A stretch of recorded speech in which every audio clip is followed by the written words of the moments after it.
Hey friends, Mark Holmes here. We're still in Jacksonville waiting for this photo shoot.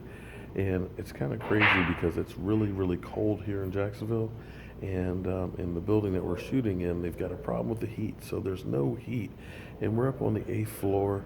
There's tons of windows around, and it is cold. I'm surprised you can't see my breath in here. But anyway, we got about another hour to go before we do this photo shoot. And hopefully we can catch our flight that leaves at 7:05. It's going to be close. But more news on the Cowboys, and it's amazing. It seems like we've got more stuff going on with the Cowboys now that it's the off season than we did when it wasn't. So, tight ends coach Looney, he is set to retire, and that is actually the first confirmed coach that won't return. We heard about the other coach yesterday that's still up in the air. He says, and the team says, nothing's been decided, yada, yada, yada. All we know is Jason Garrett still has a job, and the coordinators Rod Martinelli as well as Scott Linehan are coming back. And of course, Jason Garrett says he's excited about Dak Prescott and says he is a franchise quarterback. So the question becomes is when we went through 2013, when the Dallas Cowboys failed another 8-8 season, and there were problems with TO and everything else, the Cowboys ended up focusing in on exactly what Tony Romo needed to succeed, and they hence came up with the term Romo-friendly offense. Well, I dare say that we're still running basically that Tony Romo-friendly offense. The question is, will they start now after having this season of failure? Will they start looking at the offense and figuring out Dak Prescott's strengths and weaknesses and start focusing in on getting those things taken care of? Dak Prescott is one of the best quarterbacks when he rolls out, flat out. And they need to be able to do that with more play action, as opposed to doing just straight shotgun all the time. You need to get him under center. You need to go ahead and get some flow, some action, get teams worried about Zeke Elliott, roll him out and hit guys in space. And also with that, we know Dez's contract is definitely not team friendly, and the production's not there. Jerry Jones has basically come out and said, you know what, we need you to be able to make some plays. I think it's been 21 games since Dez Bryant's had a 100-yard game. Just not what you need.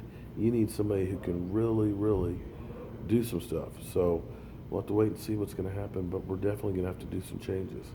Another note for you guys. A lot of people will say that it's just Dak Prescott stinks, and it's amazing because Law Nation sent me a couple of clips of some comments from people on his stuff. And everything is Dak Prescott. According to everybody else, everything was perfect for the Cowboys except for the quarterback. Nobody else made a single mistake. There was nobody injured. There was no other reason for the Cowboys to fail except for Dak Prescott. Well, I got to say, there's plenty of blame to go all the way around. When you look at the fact that Dak Prescott had over a 90% QBR when Tyron Smith was there versus 60-something when he wasn't there, basically lets you know that the guy is literally running for his life. We saw what happened in Atlanta. We saw even against the Eagles that, I'm sorry, Chaz Green, Byron Bell, those guys are not Tyron Smith. That makes a difference. And as far as Dez numbers are concerned, Dez has been on a slide for 4 years and having difficulty staying healthy. Tight end wise, Jason Witten is consistent, but Jason Witten is not going to beat anybody deep. Cole Beasley, double teamed all season long, 36 catches. So we're looking at a drop back. Oh, don't forget, Zeke Elliott wasn't playing for 4 games, and when he came back, we didn't exactly run him very much either. So it's a multitude of things that were there together that caused this offense to basically look pathetic. Now, hopefully, get people like Tyron Smith healthy. Hopefully, we get a speed burner on wide receiver, somebody can get can beat coverage downfield. Hopefully, we get the running game and don't have any more suspensions from the NFL, and maybe a break here and there. All of a sudden, the offense looks totally different.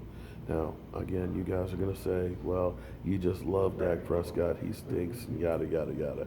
Well, I believe in the guy, and I believe with the right support system that he'll be okay. And I still say a veteran quarterback as a backup would be a bonus to help be an extra set of eyes. Then again, what do I know? I'm a guy with a day job and a voodoo doll, and likes to talk on YouTube. But anyway, guys, hopefully we can get the shoot going sometime soon, and we can get some heat and catch our plane and get out of here before this ice storm comes. I'm Mark Holmes. Joe Boo's hanging out over there. I'll see you soon.